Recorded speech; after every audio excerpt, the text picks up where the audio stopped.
매년 12월마다 찾아오는 성탄절, 2018년에도 기쁜 성탄절을 우리가 맞이하게 됐습니다. 미국 이 땅뿐만 아니라 이 지구상의 대부분 나라들이 분주히 오고 가고 또 여러 가지 일로 성탄절을 맞이하며 지내고 있습니다. 아마 여러분 어제 그저께 쇼핑센터에 가보시면 아셨겠지만 거의 파킹할 정도가 없을 정도로 많은 사람들이 모여서 물건들을 사고 또 산 선물들을 주고받으며 기뻐했던 그와 같은 날을 보내셨을 것입니다. 그리고 이제 내일 모레 성탄절 날 12월 25일은 주직은 듯 조용한 그런 하루를 맞이하게 될 것입니다. 성탄절이 과연 무엇이기에 전 세계 사람들이 이렇게 열광하고 분주히 성탄에 대한 준비와 또 성탄을 맞이할 그런 일들로 바쁠까요? 믿는 사람들뿐만 아니라 심지어 믿지 않는 사람들도 이 성탄절 시즌이 되면 동일하게 그런 모습들을 보이고 있습니다. 과연 성탄절이 무엇이기 때문에 온 세계 사람들이 이렇게 열광할까요? 여기에는 2020년 전 첫 성탄절에 First Christmas, 첫 성탄절에 일어났던 4개의 중요한 기적과 같은 그러한 사실 그리고 진리가 있기 때문입니다. 이 4가지 기적, 이 기적은 모든 사람들이 들어야 되고 그리고 더 나아가서 개인적으로 확신을, 컨빅션을 갖고 믿어야 되는 그와 같은 진리이고 역사적 사실이기 때문입니다. 간략하게 말씀을 드린다면 첫 번째 기적, First Miracle, 이것은 바로 이 성탄절에 누가 오셨느냐라는 그런 문제이고요. 두 번째는 어떻게 오셨느냐, 그가 어떻게 오셨느냐라는 문제이며, 그리고 셋째는 그가 누구에게 오셨느냐라는 질문이 되겠습니다. 마지막으로 그가 왜 오셨느냐, 바로 이것에 대한 질문들이 성탄절의 기적을 이루고 있습니다. 성탄절, 이 날은 무슨 날입니까? 제가 이 질문을 하면 여러분들은 뭐 그렇게 쉬운 질문을 이렇게 하느냐라고 아마 마음속에 그러한 의문을 갖는 분이 계실 것입니다. 예수님이 이 땅에 태어나신 날이 바로 성탄절 아닙니까? 이렇게 말할 것입니다. 맞긴 맞습니다. 예수님께서 이 땅에 오신 것 맞습니다. 그러나 여러분, 그것이 전부는 아니다라는 것이죠.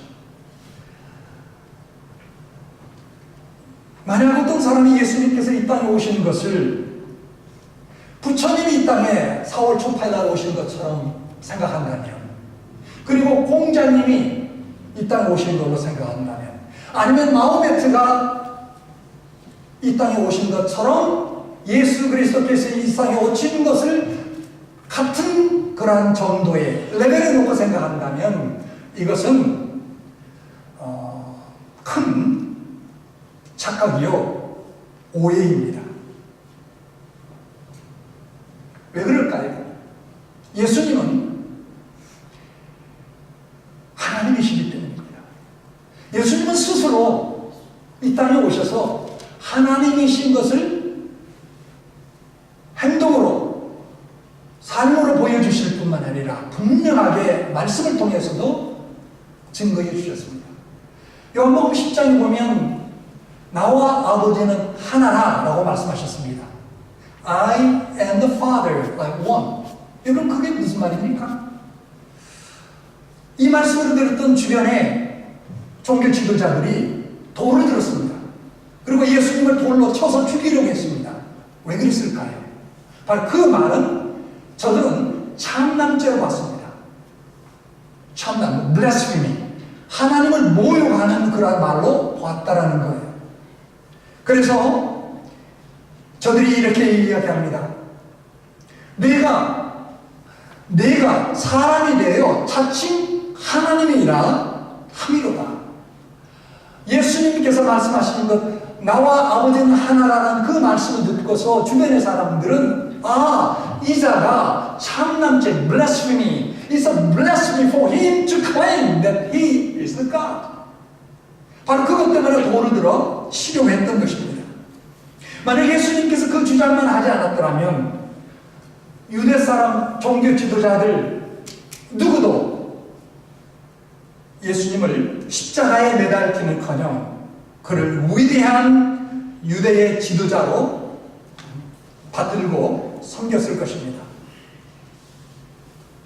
그러나 예수님은 하나님이셨기 때문에 우리를 위하여 죽으시고 장사지는 받았다가 하나님이셨기 때문에 일어나셨습니다. 부활하셨습니다. He rose again from the dead.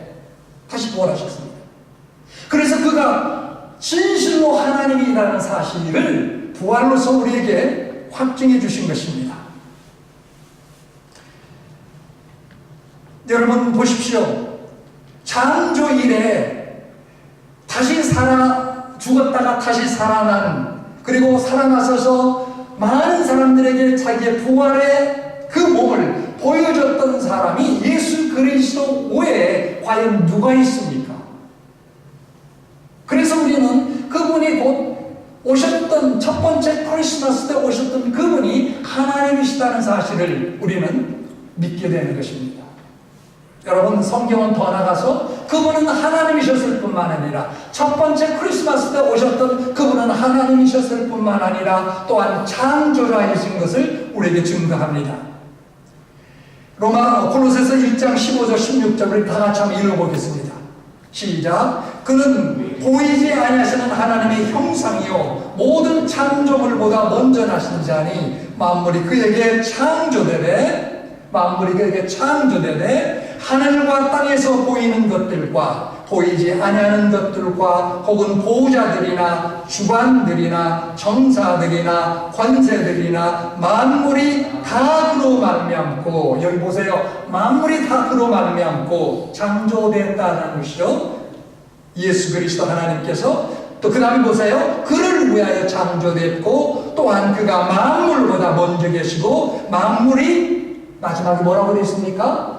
만물이 그로 말미암아 그 안에서 함께 서느니라. 뒤에 없어요? 없어요. 오케이. 자, 보세요. 그를 위하여 창조됐고 또한 그가 만물보다 먼저 계시고 만물이 그 안에 서느니라. 여러분, 우리 예수 그리스도는 석가모니나 공자나 마호메트의 수준의 사람이 결코 아니다라는 사실. 그는 하나님이시면서 창조주시고 더 나아가서 오늘 우리가 살고 있는 이 지구상과 이 지구와 그리고 이 우주에 있는 모든 것들이 예수 그리스도 안에서 서 있다라는 거예요. 서 있다라는 건 뭡니까? 예수 그리스도를 통해서 만물이 운행되고 있다는 사실입니다. 얼마나 놀라운 사실입니까? 예수님께서 이 세상, 이 우주를 만드셨습니다. 따라서 여러분, 예수님은 말 그 위에서 시작되신 분이 아닙니다. 우리의 성탄절 축하는 예수 그리스도의 시작을 축하하는 것이 아니라 영원전부터 계셨던 우리 주 예수 그리스도께서 이 땅에 오신 것을 축하하는 거예요. 하나님이 이 땅에 오셨다는 것은 인류 역사에 있어서 여러분 가장 중요한 사건입니다. 이 지구상에 수많은 사건들이 있었지만 예수 그리스도께서 이 땅에 오셨던 것만큼 놀랍고 기적과 같은 일이 없다라는 거예요. 여러분 생각해 보세요. 어떻게 온 우주를 지으신 분이 이 조그마한 지구 땅에 오셨겠습니까? 그와 같은 일이 어떻게 일어날 수 있겠습니까? 기적이죠. 더 나아가서 그의 오심을 말미암아 우리가 세계 역사를 보듯이 인류 역사는 둘로 나눠지게 됩니다. 인류 역사의 중심이면서 그리고 인류 역사의 전환기가 됩니다. 여러분 잘 아시는 대로 여러분 예수 그리스도께서 오신 그 이전의 세대를 우리는 주전이라고 하고 그 이후의 세대를 뭐라고 합니까? 자 보세요. 화면 보세요. 띄워주세요. 전사님. 없어요? 여기 있네. 네. 주전이라고 하고 그쵸? Before Christ. 그리고 그 이후를 AD 주후 아노 도미니 라틴 말이죠. 인류 역사가 이렇게 나눠집니다. 여러분의 생년 월일이 다 있죠. 저 같은 경우는 1954, 여러분 1963, 64, 뭐 저보다 더 연세 드신 분 1940 몇 년 이렇게 있겠죠. 다들. 여러분 출생년도 없는 분이 있습니까? 다 있습니다. 왜? 우리는 이 땅에 태어났기 때문에. 그런데 여러분 보십시오. 여러분이 이 출생연도가 몇 년이 있든지 간에 바로 예수 그리스도께서 여러분의 출생연도를 확정지어 놓으셨다는 사실을. 여러분이 달력을 넘깁니다. 2018년 달력, 또 이제 내년 한 주 있으면 2019년. 여러분 2019년이라는 것이 어디에서 나온 것입니까? 바로 예수 그리스도께서 오심을 통해서. 여러분들이 수표를 쓰죠. 수표를 체크를 끊습니다. 반드시 날짜를 적어야 됩니다. December 23rd, 2018. 왜 그렇게 적습니까? 바로 예수님께서 그때 오셨기 때문에 그것을 기점으로 해서 1, 2, 3 카운트해서 지금은 2019년. 여러분 그렇습니다. 예수 그리스도를 받아들이면 그분은 우리의 인생의 중심에 오시는 것이요. 그분의 오심을 통해서 우리의 인생은 달라지게 되는 것입니다. 전환이 되는 것입니다. 팔자가 달라지는 거예요. 세상 사람들은 그걸 위해서 숙명론에 운명론에 빠지지만 우리는 예수 그리스도를 통해서 우리의 운명과 숙명과 우리의 사주팔자를 변화시킬 수 있는 놀라운 역사가 바로 그 예수 그리스도가 하나님으로 이 땅에 오셨기 때문에 그와 같은 일들이 이루어질 줄 믿습니다. 아멘. 놀라운 사실이에요. 기적입니다. 하나님께서 이 땅에 오셨다는 건 기적이에요. 기적입니다. 두 번째, 어떻게 그가 오셨는가? 인간으로 오셨다는 사실입니다. 성탄절에 담긴 두 번째 역사적 기적은 바로 하나님이 인간이 되셨다는 것입니다. 우리와 같은 모습으로 오셨다는 말씀입니다. 예수님이 원래 하나님이시다는 점에 있어서는 우리 인간과는 전혀 차원이 다릅니다. 그러나 그 예수 그리스도, 하나님이셨던 예수 그리스도가 이 땅에 오셨다, 인간의 몸을 입고 오셨다는 점에 있어서는 우리와 같습니다. 오늘 말씀 가운데 빌립보서 2장 6절 7절을 보면 그는 근본 하나님의 본체시나 하나님과 동등됨을 취할 것으로 여기지 아니하시고 오히려 자기를 비어 종의 형체를 가져 사람들과 같이 되었고 사람의 모양으로 나타나셨음에 자기를 낮추시고 죽기까지 복종하셨으니 곧 십자가에 죽으십니다 라고 이야기합니다. 여러분 하나님이 좀 전에 말씀드린 대로 예수 그리스도가 하나님이신 예수 그리스도가 창조주이시고 그리고 하나님 안에서 우리가 영생과 행복을 누릴 수 있는 것만을 알려주시기 위하여 하나님이 그걸 원하셨다면 방법이 많이 있었을 것입니다. 그렇죠? 예수 그리스도가 하나님이시고 그 하나님 안에서 우리가 행복을 누리고 영생을 얻는다라는 그런 방법만을 하나님께서 생각하셨다면 수많은 방법들이 있을 것입니다. 천둥과 번개를 쳐서 사람들을 깨우칠 수 있고요.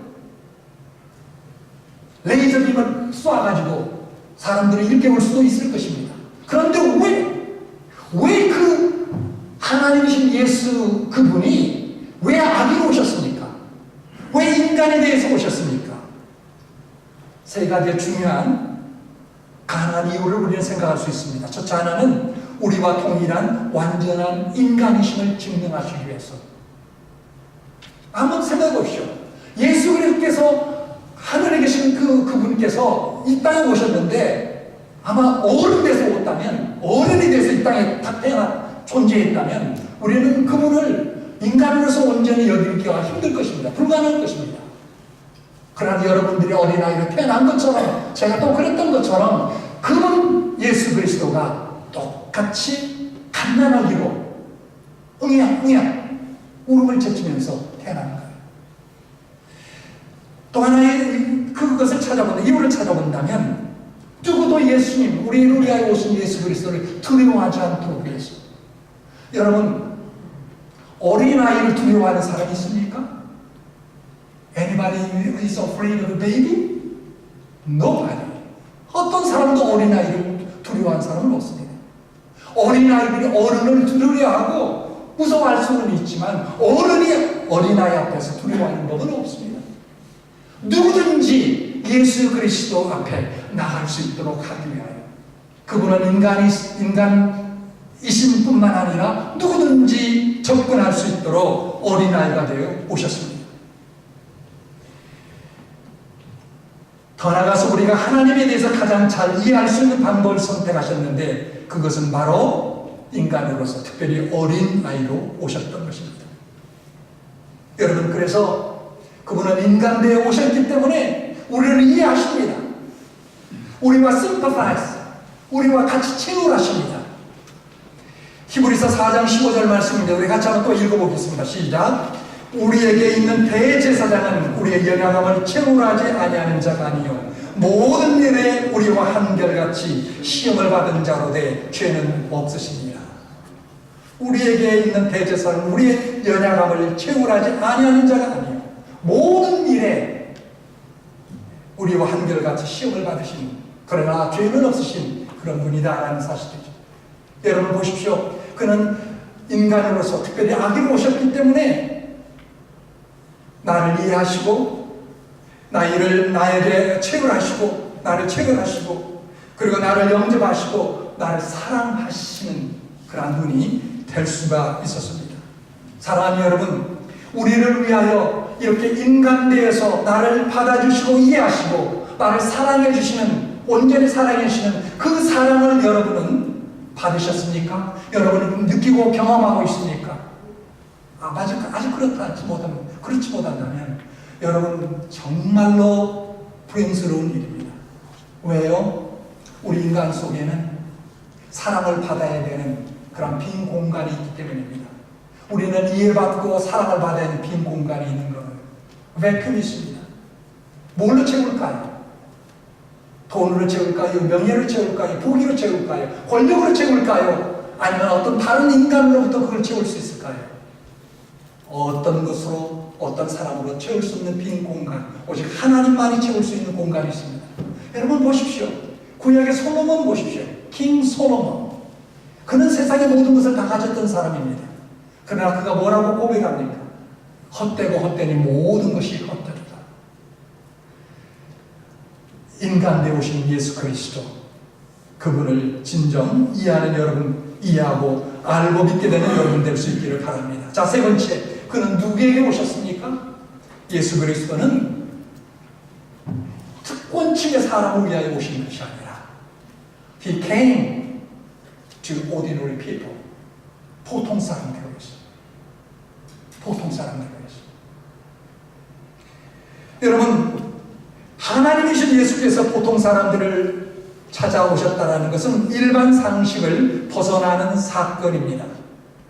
여러분 한번 생각해 보십시오. 일반적으로 높은 지위에 있는 사람, 또 위치에 있는 사람일수록 자기와 대등하거나 자기와 높은 사람을 찾아가는 것이 일반적인 일이요 상식입니다. 그렇죠? 내 직책이 높으면 나와 비슷한 사람을 만나든지 아니면 높은 사람을 찾아가지 나보다 낮은 사람을 일부러 찾아가는 경우는 거의 없습니다. 그러나 예수님은 어떻습니까? 그 높고 높으신 그분이 낮고 낮은, 정말 낮고 낮은 나 같은 사람을 찾아서 오셨다는 것입니다.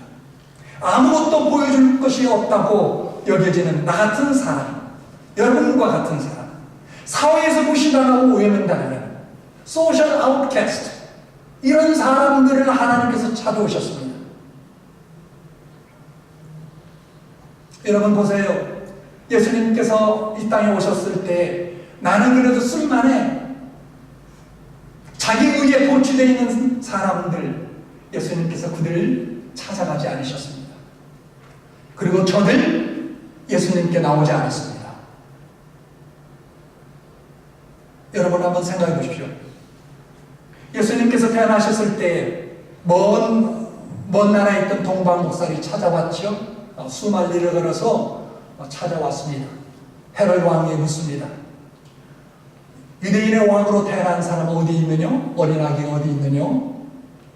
헤롯 왕이 깜짝 놀라서 유대 그 학자들 부릅니다. 서기관들 부릅니다. 유대인의 왕이 어디 태어났는지 너희들은 아는가? 그러니까 유대 학자들이 뭐라고 얘기합니까? 우리가 성경을 봤더니 저 베들레헴에서 장차 유대인의 왕 메시아가 태어났다고 이야기하고 있습니다. 그런데 여러분 보십시오. 동방 박사는 그걸 듣고 찾아갔습니다. 그렇다면 예루살렘에서 베들레헴까지 거리가 얼마나 될까요? 5마일도 채 안 되는 거예요. 5마일도. 그런데 유대 지도자들, 서기관들, 바리새인들 그 성경을 정확히 알고 있었고 또 메시아가 어디서 태어날 것을 알고 있었고 또 동방에서 찾아왔던 사람들이 메시아가 태어났다고 이야기하는데 그 이야기를 들었을 때 자기들이 알고 있던 그런 지식을 통해서 그 5마일을 걸어갔습니까? 안 걸어갔어요. 그냥 무시해버렸습니다. 주님이 이 땅에 태어나신 것 자체가 너무나 고통스럽지도 못해 안쓰러울 정도였습니다. 여러분 보세요. 창조주셨고 만왕의 왕 만유의 주 되신 분이 그는 궁궐에 태어나야 마땅할 거고 아니면 최소한 1급 호텔, 5성급 호텔에 태어나야 마땅할 건데 예수께서 이 땅에 오셨을 때에 태어날 장소가 없었습니다. 한 집에 방 한 칸도 빌리지 못했어요. 우리가 성경을 통해서 아시는 것처럼 그분은 동물의 냄새가 배어있는 그런 마을 구유에 태어나셨습니다. 우리가 아무리 태어날 때 가난하고 불행했다 할지라도 여러분이나 저나 마을 구유에서 동물들이 있는 그런 곳에서 태어난 그런 분 계십니까? 여러분 예수님께서는 그런 곳에 태어나셔서 우리와 함께 하셨다고 이야기합니다. 요한복음 1장 14절 같이 한번 읽어보겠습니다. 시작. 말씀이 육신이 되어 우리 가운데 거하심에 우리가 그 영광을 보니 아버지의 독생자의 영광이요 은혜와 진리가 충만하더라. 여기서 말씀 곧 예수 그리스도를 의미하는 것이죠. 말씀이 육신이 되어 우리 가운데 거하심에 우리 가운데 보통 사람 우리 가운데 특권층의 사람이 아니고 나같이 낮은 천한 나같은 연약한 사람에게 오셔서 거하셨다라고 이야기합니다. 여러분 복음 중에 복음은 나 있는 모습 그대로 예수님께서 나를 받아주신다라는 것입니다. 내가 너를 안다. 너는 허물이 많고 연약하고 사람들로부터 인정받지 못하고 혹은 버림받을지라도 나는 너를 알고 있고 그리고 나는 너를 택하고 나는 너를 사랑한다. 왜요? 주님께서 낮고 천한 정말 보통 사람, 보통 이하의 사람을 위하여 찾아오셨기 때문입니다. 마지막 네 번째로 주님은 우리의 복, 구원을 위하여 오셨습니다. 왜 오셨습니까? 우리의 진정한 꼭 필요한 복, 다시 말하면 구원을 위하여 오셨습니다. 자, 누가복음 2장 11절 같이 또한 읽어보도록 하겠습니다. 시작. 오늘날 다윗의 동네에 너희를 위하여 구주가 나셨으니 곧 그리스도 주시니라. 우리를 위하여 누가 나셨다고요? 구주가 나셨으니 영어로 하면 Savior. 구주가 나셨다. 자, 요한복음 12장 47절 말씀 다시 한번 읽어보겠습니다. 시작. 내가 온 것은 세상을 심판하려 하시며 세상을 구원하려 함이로다. 왜 예수께서 오셨는가? 구세주가 되시기 위하여 우리를 구원하시기 위하여 오셨다라는 사실입니다. 여러분, 왜 우리가 구주가 필요합니까? 왜 우리가 구주가 필요합니까? 천국은 완전한 곳이기 때문입니다. 천국은 완전하기 때문입니다. 사랑하는 여러분, 천국은 죄가 없고 슬픔도 없고 질병도 없고 문제도 없고 고난 고통도 없는 완전한 곳입니다. 이것은 바로 오직 완전한 사람만이 들어갈 수 있다는 것을 의미하지 않습니까? 만약 하나님께서 불완전한 사람을 천국으로 받아준다면 그것은 더 이상 천국이 될 수 없습니다. 이 세상과 똑같은 그와 같은 차원의 세상이 되고 말 것입니다. 만약 그래 천국에 완전한 사람들만이 들어가는 그런 영원한 나라면 나는 전혀 가망 없겠네 생각하죠. 당연히 생각할 것입니다. 그렇죠? 천국이 완전한 곳이라면 나 같은 사람 갈 수 없어. 아마 여러분들도 마찬가지일 것입니다. 누구도 갈 수 없을 것입니다. 만약에 완전한 사람만 들어갈 수 있다면 그것은 하나님의 플랜 A에 속해 있을 터인데 하나님은 그 플랜 A를 제쳐놓고 하나님은 플랜 B를 택하셨습니다. 플랜 B가 뭡니까? 그래, 천국은 완전한 곳이야. 너는 불완전한 사람이야. 하지만 내가 너를 나의 천국으로 받아주겠다. 어떻게 해요?